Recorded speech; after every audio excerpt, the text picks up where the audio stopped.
mzuri kati ya mataifa, ili iwapo wasingizia kuwa watenda mabaya, wayatazamapo matendo yenu mazuri, wamtukuze Mungu siku ya kujiliwa. Narudia, muwe na mwenendo mzuri kati ya mataifa, ili iwapo wasingizia kuwa watenda mabaya, wayatazamapo matendo yenu mazuri, wamtukuze Mungu siku ya kujiliwa. Jehova Mungu Baba ya Bwana wetu Yesu Kristo, ninashukuru Mungu ya kwamba siku ya leo ni siku njema katika maisha yetu, siku ambayo Baba umekubali tuwe mahali hapa tusemezane miongoni mwetu kama wana wako. Bwana, neno hili tayari linataka kushuka kwa ajili ya mkutano huu. Niombe kwamba Baba, kabla ya mengine, mimi mwenyewe uniweke tayari, niwe chombo cha kupitishia neno, bali mnenaji au ni wewe Mungu. Nashukuru Jehova Mungu ya kwamba ulisema nitakuwa nanyi hadi mwisho wa dahari, na maana Baba, tutakachokifanya ni lazima uwepo wewe unatenda pamoja nasi. Asante Yesu Kristo ya kwamba wote ambao watakwenda kusikiliza ujumbe huu mchana wa leo, katika jina la Yesu Kristo Mnazareti, ninawaweka mikononi mwako Bwana, kusema wafungue masikio yao ya miili kama vile ya mioyo, ili kwamba wapate kusikia maneno, yapate kuzama katika mioyo yao, yazae matunda mazuri kwa mwisho. Nashukuru Bwana ya kwamba hatutayasikiliza kama kawaida, bali wewe utatuvuvia uwepo, utavuvia upako kupitia neno lako. Katika jina la Yesu Kristo Nazareti, na wakamkutano wote mikononi mwako. Amen. Amen. Bwana Yesu asifiwe. Amen. Bwana atukuzwe. Amen. Ndio, wiki jana tulisema kuhusu neno ambalo tulisema kwamba wewe, ilikuwa kama vile swali tunaulizana, je, wewe uko tayari? Kuwa tayari kufanya nini? Tukasema kuwa tayari kama Yesu akija leo, wewe utachukuliwa.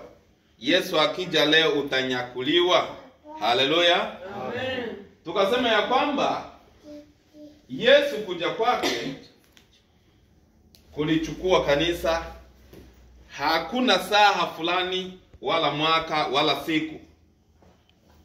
Kuja kwa Yesu kunaweza kutokea kila wakati, kila dakika, kila saa, kwa kila majira. Haleluya. Amen. Tofauti na vinavyosema watu kwamba Yesu ukifa Yesu wako anakuja. Kuna kule kuja ambako Biblia inasema, haleluya, Amen, atakuja kunyakua kanisa. Na kanisa tukasema ni sisi ambao tunamwamini. Amen. Amen. Na tukasema kuja kwake kunyakua kanisa hakutachukua muda, wala hakujawa kule kwenye Biblia inasema kwamba kila jicho litamwona. Wakati wa jicho kumuona utakuwa wakati wa nyuma, kanisa limeshakwenda. Wakati anashuka sasa na wale watakatifu, ndio kila jicho litamwona. Lakini siku ya kuja kunyakua kanisa itakuwa ni siku anakuja kama vile mwizi anavyokuja, anaingia mwenye nyumba ajue. Haleluya. Ndio tukasema wewe uko tayari. Kuja kwako kanisani kila siku kuna kufanya uwe tayari, au kuja kwako kanisani bado ni past time? Unakuja juu ya mazoea, au unakuja juu ya kukosa kitu ya kufanya? Haleluya. Amen. Mwishowe tulisema kwamba kuja kwa Yesu kukija na mtu unabaki ni ole, ni laana. Kwa sababu vyote tunavyovifanya si kwamba tufaidike kitu kingine zaidi ya kule kwamba siku atakapokuja ukiwa hai akunyakue. Ukiwa umeshakufa ufufuke pamoja naye. Haleluya. Amen. Ndio leo tunapenda tukumbushane neno nyingine ambalo inasema iweni na mwenendo mzuri kati ya mataifa. Iweni na mwenendo mzuri kati ya mataifa.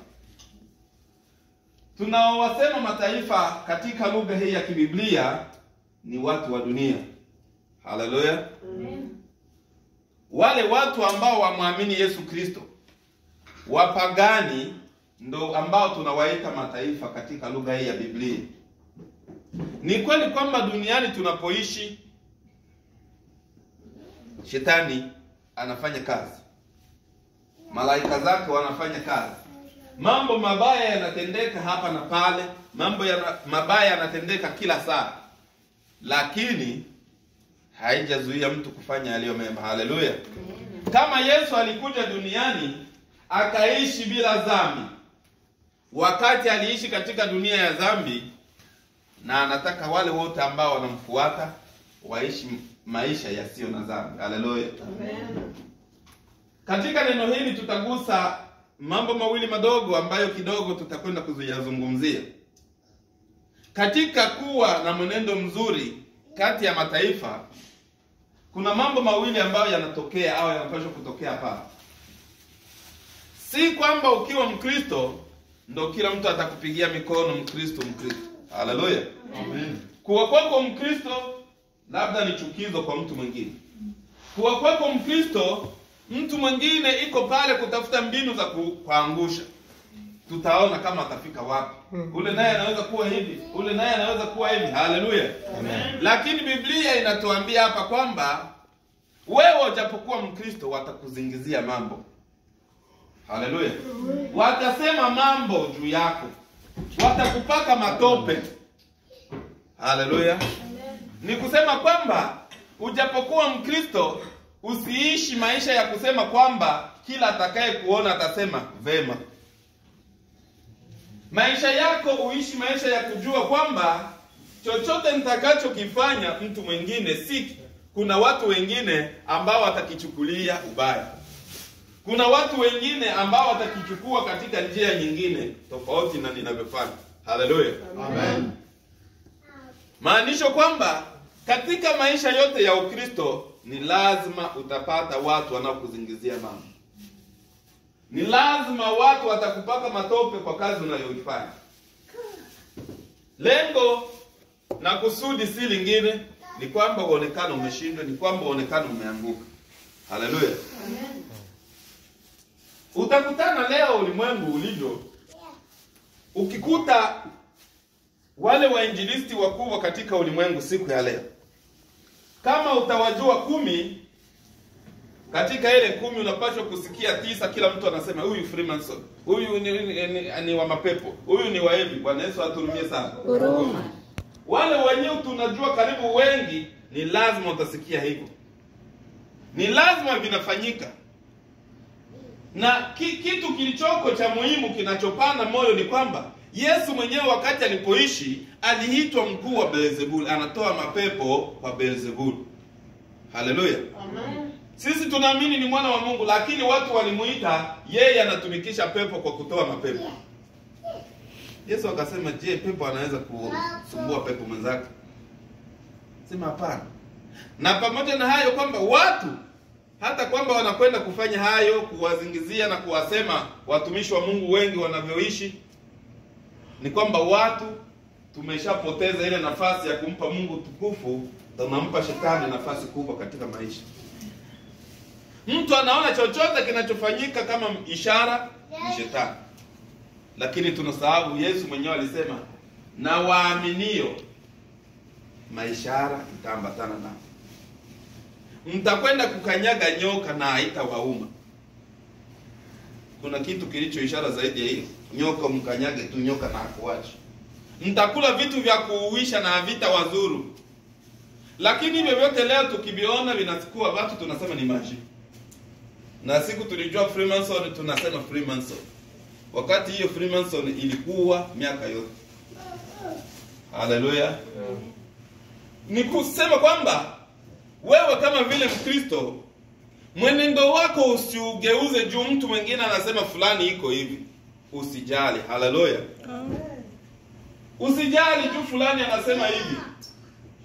Mimi mbona wananisema sema hivi, hata kanisani inakuwa uvivu mtu kwenda. Je, wale watu watakupeleka kwa Mungu?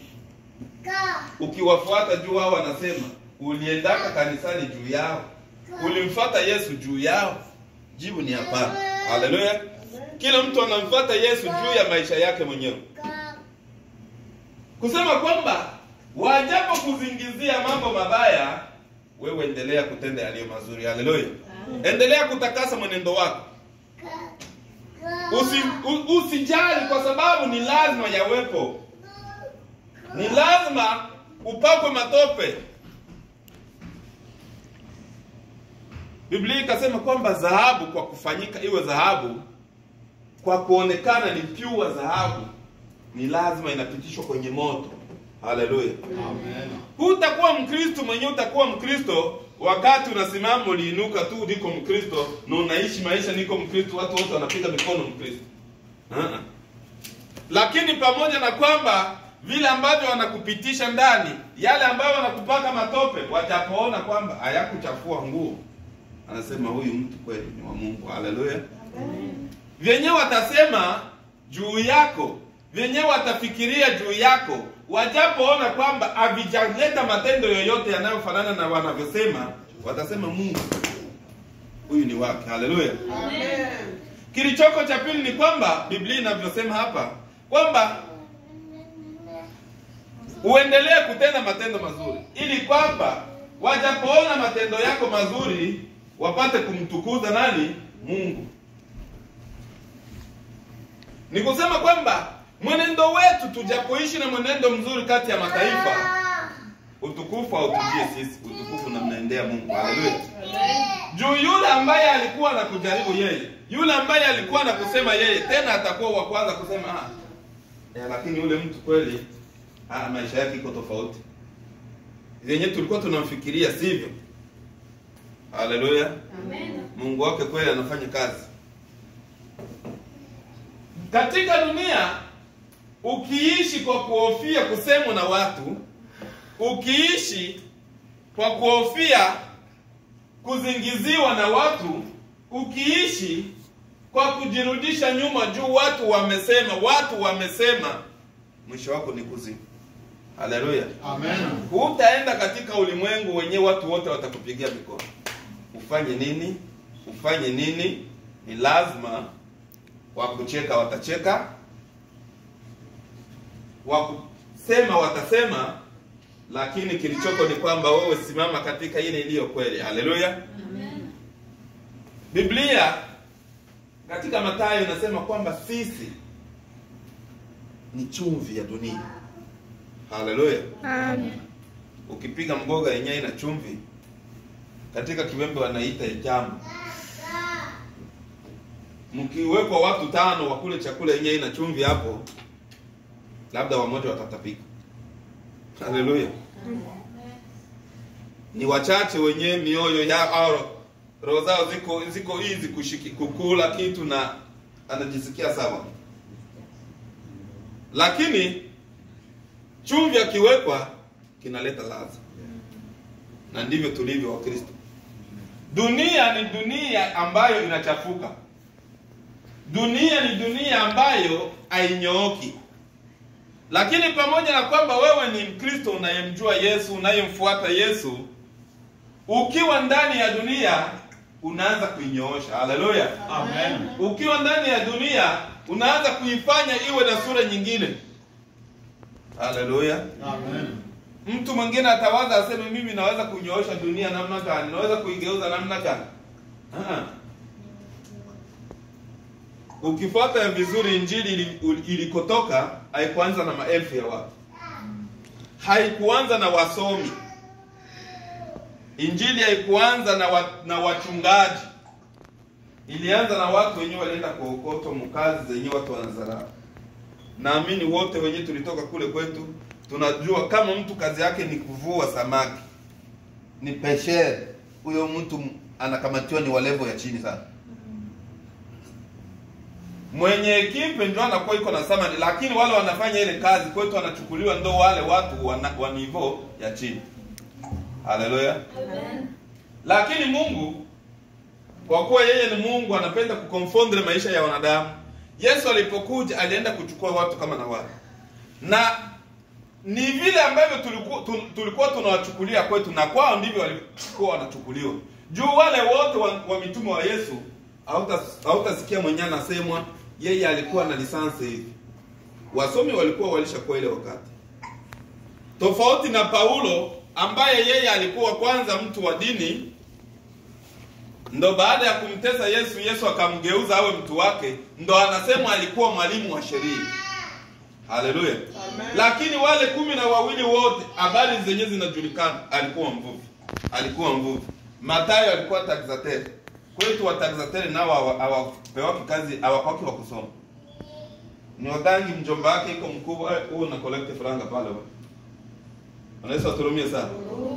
Kusema kwamba maisha yako au hali yako, utu wako usikurudishe nyuma kusema mimi sijafaa kufanya hivi. Haleluya. Wewe ni chumvi ya ulimwengu na unaweza kuiunga ulimwengu na utaufanya ulimwengu uwe na ladha nzuri. Vile ulivyo ndo Mungu alivyokuita. Mungu anahitaji na degree, Mungu anahitaji na uelewa tofauti na kumpenda Yesu. Haleluya. Amen. Unampenda Yesu, ninakuwaka napenda sana huyu mhubiri mwimbaji ambaye alisema kupenda Yesu ni kufunga macho. Ule bwana alisema methali kubwa sana. Asema kupenda Yesu haiko vingine, ni just kufunga macho. Alimaanisha nini? Alisema mwenye anafunga macho aonaki vyenye viko vinapita. Haleluya. Amen. Ukifunga yako macho hapa, vyenye watafanya kule kama hawajasema, huko yako kimya. Habita kuhusu. Ndio huyu mwimbaji akasema kufuata Yesu ni kufunga macho. Kuokoka ni kufunga macho. Ina maana vitu vingine unavitilia baraji.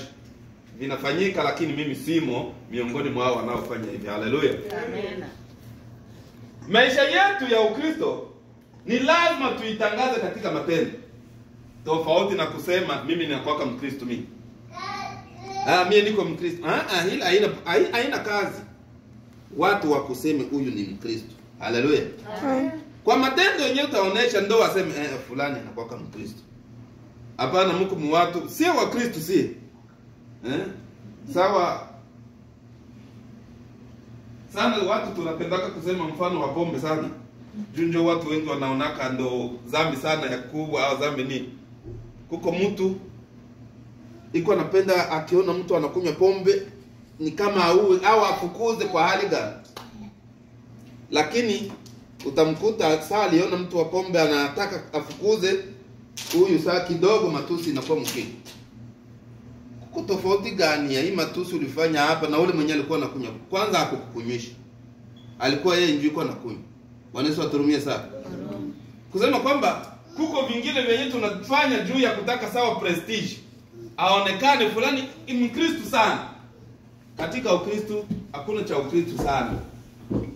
Ni Ukristo, uko Mkristo wa kukamilika, unampenda Yesu, unaamini Yesu, unafuata Yesu mwenyewe anasema. Haleluya. Amen. Matendo yetu itutenganishe na watu wa dunia. Basi. Haleluya. Tunaishi katika dunia mna mambo mengi ya dhambi. Lakini sisi tujitenge nayo katika matendo. Matendo ambayo tutaonesha kati ya watu ndo hata wao wenyewe wao wanasema hawa na sisi hatufanani. Haleluya. Hapana sisi kujigamba aseme mimi siwezi, mimi siko wa level ya hawa, mimi hivi. Hakuna Ukristo wa vile. Matendo yenyewe itenge. Utakutana wale wakuwa makuhani wakati walikuwa wanamfikia Yesu wanakuja, mwalimu, tunajua wewe kabisa unavyofanya vinatoka kwa Mungu. Haleluya. Amen. Walikuwa wanakuja vile juu walishaishi hali zenye iko hapo. Asema hakuna mtu anaweza fundisha hivi au kufanya hivi kama iko kwa Mungu. Dunia ipo na watu wa dunia wapo, wanaangalia wale wenyewe wanaitwa Wakristo. Je, matendo ya huyu na yangu inapishana nini? Lakini wakati atakapoona jinsi matendo yenu inapishana, ndio atachukua nafasi ya kusema kweli Mungu yupo. Kama alikuwa anakujua katika hali mbaya sana na anavyokuona anasema kweli Mungu yupo, huyu ameshageuka. Haleluya. Amen. Atamtukuza Mungu juu ya venye uko nafanya wewe.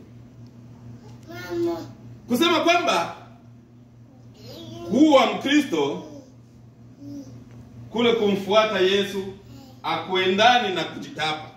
kunaendana na matendo. Akuendani na kinywa, kunaendana na vitendo. Haleluya. Amen. Ukristo unatambulika kwa vitendo. Ndo Yakobo akasema kwamba imani haitakuwa imani kama haina matendo. Haitafaa, ni kama mwili wenyewe unakufa, unakosa roho. Haleluya. Amen. Imani kama itakuwa na matendo, Yakobo alisema kwamba ni kama mwili wenyewe ulishakufa. Maiti vile tunaenda kaangalia maiti, fulani ule taanza mkuta aisha badilika, haiko tena yeye. Ndo Yakobo alisema ndo gisi imani inakuwa. Na imani za vile zinakuwa ni zile za watu kule kujitapa Ukristo. Ukristo sio wa kujitapa, Ukristo ni wa kuishi. Haleluya. Paulo akasema kwa Wakorinto, anasema ninyi ni barua ya Kristo ambayo inapaswa isomwe na watu wote. Kule kusomwa na watu wote ni nini? Ni zetu tabia tuzidisplay mu watu wote. Haleluya. Kupitia matendo yetu tuwafundishe watu. Hata kama hujamwambia mtu vingine, anapokuona unavyoishi, mtu naanza kusema huyu ni Mkristo. Haleluya. Lakini usikuwe konfondi wakati juu uko mdunia, ndo wewe na watu wa dunia nyi wote mnakuwa na hali moja. Tuishi pamoja juu tuko pamoja, hatutatengana. Haleluya. Lakini tusikuwe konfondi, tusimezwe nao, bali matendo yetu yawameze na kuwaleta kwa Yesu. Haleluya. Amen. Eti wajapoona matendo yenu wamtukuze Mungu. Ajapoanza kumtukuza Mungu, atajifunza kuiga vyenye uko nafanya. Anapoanza kuiga vyenye uko nafanya, anatafuta siri, ajue siri ya vile unavyofanya, inayokufanya uishi ile maisha yenyewe unaishi. Haleluya. Unamhubiri yule mtu indirectly. Na mahubiri ya matendo yanakuwa mazuri zaidi juu yanagusa, yanajenga zaidi ya mahubiri ya kinywa. Haleluya. Kilichoko ni kwamba tujue vizuri ya kwamba Ukristo wetu si Ukristo wa kila mtu. Ukristo ni wako. Anayejua siri ya moyo wako ni wewe na Mungu wako. Haleluya. So unavyoishi wewe, ukijua uko katika kweli, usijali ya wanadamu. Huyu naye never mind. Huyu naye njuko anajiita hivi, never mind. Wewe jua nia yako, roho yako uko namna gani. Haleluya. Wewe ni shahidi wa vile Mungu anakujua. Kama Mungu anakujua vilivyo vizuri, endelea kuangaza kwa matendo mazuri. Watu wapake matope, watu waseme nini, mwisho wake watamtukuza Mungu baada ya kuona matendo yako mazuri. Haleluya.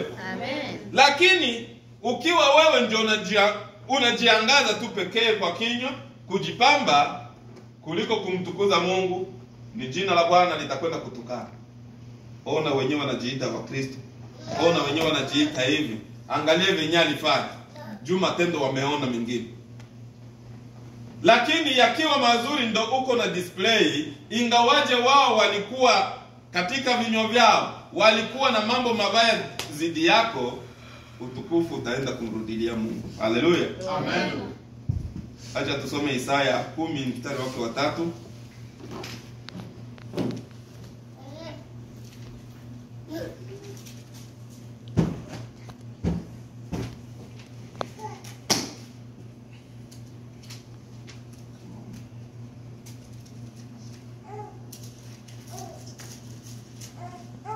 Isaya 10 mstari wa 3.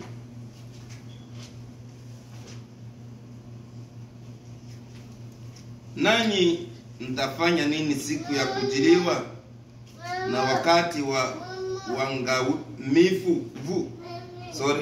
Nanyi mtafanya nini siku ya kujiliwa na wakati wa uangamivu utakaokuja kutoka mbali sana?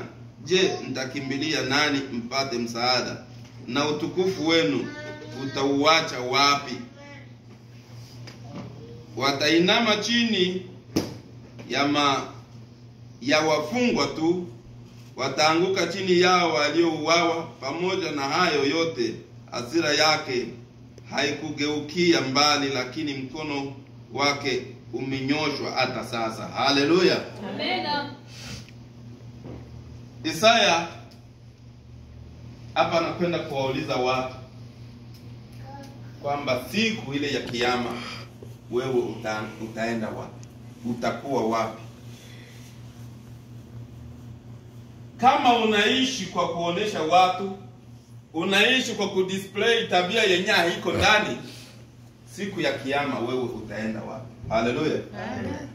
Kama tulivyosema, Ukristo si wa nje, Ukristo unatoka ndani. Kitoke ndani ndio kiwe displayed nje. Kisikuwe nje bila ndani kuwa kitu. Haleluya. Eti kwamba hiyo siku utakuwa wapi? Lakini akamalizia akasema mpaka hivi Mungu bado ananyosha mkono wake. Haleluya. Mkono wa Mungu bado unanyooka kusema kwamba kama nilikuwa naishi maisha ya kusema nje ninapaka Ukristo na ndani bado haumo, nimlilie Mungu, nimrudilie Mungu, niombe Mungu ya kwamba Baba nifanye mtu mpya, unifanye mtu mpya, ili kwamba matendo yangu watu wajapo yaona wakutukuze wewe. Haleluya. Si kwamba matendo yangu wajapo yaona wanitukuze, bali wakutukuze wewe Mungu. Mkono wa Bwana bado upo unanyooka. Mkono wa Bwana bado upo tayari kwa kutupokea. Muda bado ungaliki wa kusema tunaweza kurekebisha kile ambacho tulikuwa tunafanya kinyume cha mapenzi ya Mungu. Ulipoamini, ulikubali kwamba ninamfuata Yesu kwa yake yote na ninaacha shetani na mambo yake yote. Kama shetani kupitia njia moja au nyingine amekuondoa katika lile agano ambalo ulikwenda kuagana na Mungu, Biblia inasema kwamba bado muda upo. Mungu bado ananyoosha mkono wake kusema kwamba umrudilie, ili kwamba matendo yako yaonekane kwa watu, utukufu mrudilie Mungu. Si kwamba matendo yajapoonekana kwa watu walitusi jina la Bwana. Ni ole sana. Tunaitwa wa Kristo, maana yake tumekwisha kubadilika, hatuko tena watu wa dunia. Na kama tuko wa Kristo, sisi ni chumvi ya ulimwengu. Kazi yetu ni kuunga ulimwengu, tuupatie ulimwengu ladha. Sisi kama wa Kristo tunakuwa nuru ya ulimwengu. Yesu akasema kwamba kama nini ni nuru, nuru haijawekwa chini na kufichwa. Haleluya. Amen. Tunaona alama ya nuru, mwangaza inawekwa ni huko juu. Haikuwekwa hapa imataa. Iko hapa ni inapanda ni juu. Hakuna yenyewe inawekwa chini. Sababu gani? Kwamba kilichoko juu kinamulikia mbali, lakini kilicho chini kinamulikia ni hapa hapa. Haleluya. Na Ukristo unalinganishwa na taa. Ndio Yesu alisema nini? Sisi ni nuru. Na kama ni nuru tunapaswa kuwa kwenye tunaangaliwa na watu wote, tuwamulikie walio wengi. Haleluya. Kusema kwamba maisha yetu si maisha ya Ukristo, si kusema uishi maisha ya kusema mimi Ukristo ni moyo wa mtu. Basi watu wanajua mimi na Mungu wangu. Yes, wewe na Mungu wako. Ni lazima kama wewe na Mungu wako ndani ya roho, huku nje vionekane wewe na watu. Haleluya. Amen. Ndani ya roho ni wewe na Mungu wako, lakini nje wewe na watu. Juu watu waone yale matendo, wafanye nini? Warudishe utukufu kwa Mungu. Si kwamba wewe na Mungu wako ndani na huku kwa watu hauonekani kabisa matendo yanayofanana na Ukristo. Haleluya. Amen.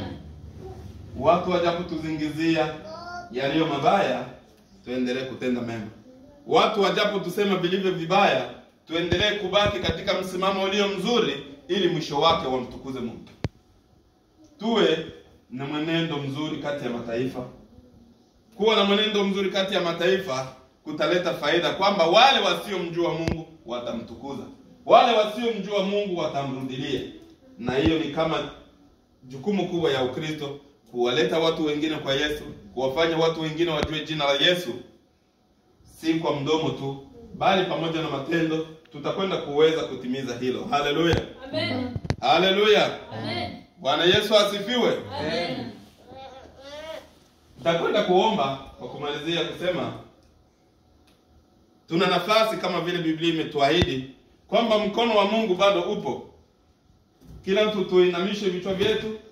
Huku unachukua sekunde kidogo, unafikiria maisha yako, unaangalia jinsi unavyoishi. Je, mimi ninamulikia watu kwa matendo yangu? yale ninayoyafanya kati ya mataifa, je, yatafanya Mungu atukuzwe au yatafanya jina la Bwana litukane? Kama ni kwamba jina la Bwana litukane, chukua hatua nyingine. Haleluya. Amen. Na kama ni kufanya jina la Bwana litukuzwe, endelea kubaki imara, kwa maana neno linasema wajapo wazingizia maovu, mwishowe kwa matendo yako wamtukuze Bwana. Sema na